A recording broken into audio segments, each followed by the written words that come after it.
I lived as his wife forever. I still remember the first time he proposed to me. Nervous hands, shaky voice, eyes full of hope, and I rejected him. Not because I didn't like him. In fact, every girl in college had a crush on Arav, the charming boy with kind eyes, always ready to help, always one step ahead in class, always making people smile. But I was focused on my goals. Coming from a poor family, I couldn't afford distractions. I had responsibilities, a mother working as a tailor, and a little brother who still thought I was a superhero.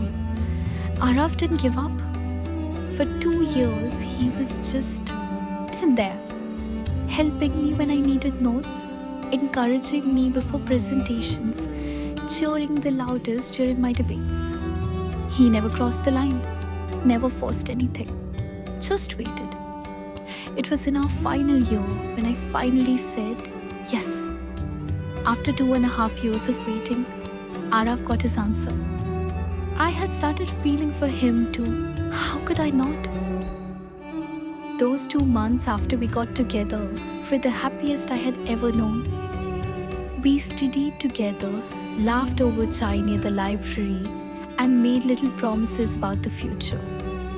Arav said he wanted to marry me once we both had stable jobs. I believed him. I believed in us. Then he started changing. At first, I thought he was just stressed. Campus placements were near, but he stopped coming to class, ignored my calls, left my texts on scene. Even when we met, he acted distant. He'd smile, but his eyes looked tired. Something wasn't right. I confronted him outside the library once, tears filling my eyes. Arav, what happened? Why are you pushing me away? He looked down. Nothing. Just tired. Maybe we rushed into this. That shattered me. I ran out, not knowing what else to say. His words echoed for days. Maybe we rushed into this. I tried asking his friend Rohan, but he too avoided me. I can't tell you anything right now, he said once, guilt all over his face. Just focus on your exams. That's what Arav would want. Something inside me knew this wasn't normal, but I had no answers. Arav didn't sit for the final placements. He stopped coming to college altogether.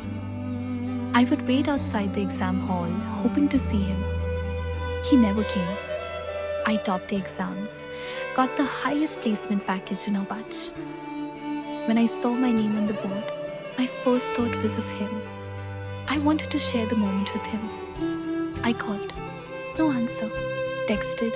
Nothing. That night, Rohan came to my room. His eyes were swollen. He handed me a bundle of letters and a small red diary. Arav asked me to give you these after your exams.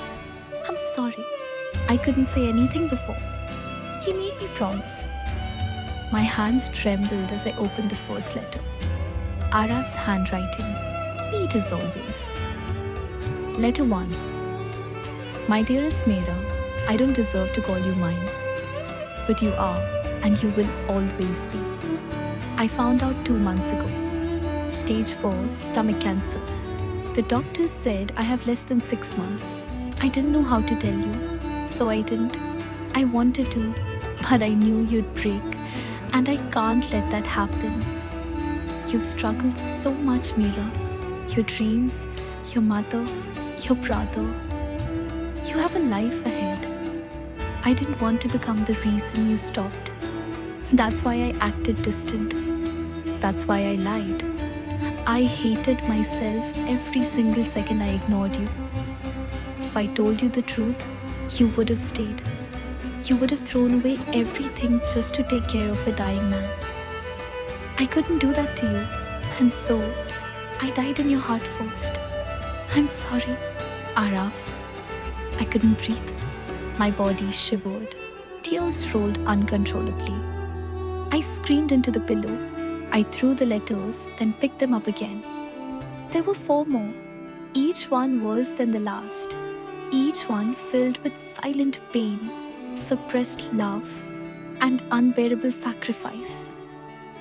He had written down everything: how he cried after pretending to fight with me, how he skipped placements because he didn't want to burden me, how he'd secretly come to college just to watch me from afar.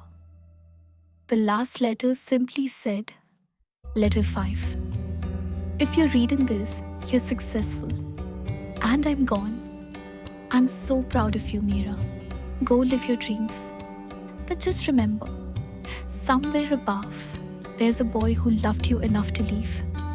Always yours, your stupid cancer boy. Araf passed away the same week. His mother called me. She cried for hours. I went to their home. She hugged me tightly and whispered, "He loved you more than life."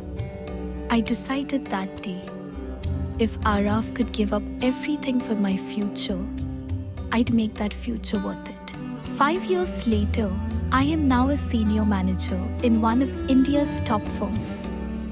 I take care of my mother, my little brother who is now in college, and Araf's mother who lives with us. I didn't marry. I never even considered it. I still wear the ring he once left in a letter. I still sleep hugging that red diary. And every year on his death anniversary, I cook his favorite dish, Rajma Chawal, and sit with his mom, talking about him like he never left. People say I'm crazy, but I'm not. I'm just a woman who once loved a man so deeply that even death couldn't end it. I lived as his wife, and I always will. Like this video if you believe in true love. Share it if you've ever lost someone you couldn't forget. And subscribe if you want to hear more stories that live beyond the last page. Because some stories, they're not just told, they're felt.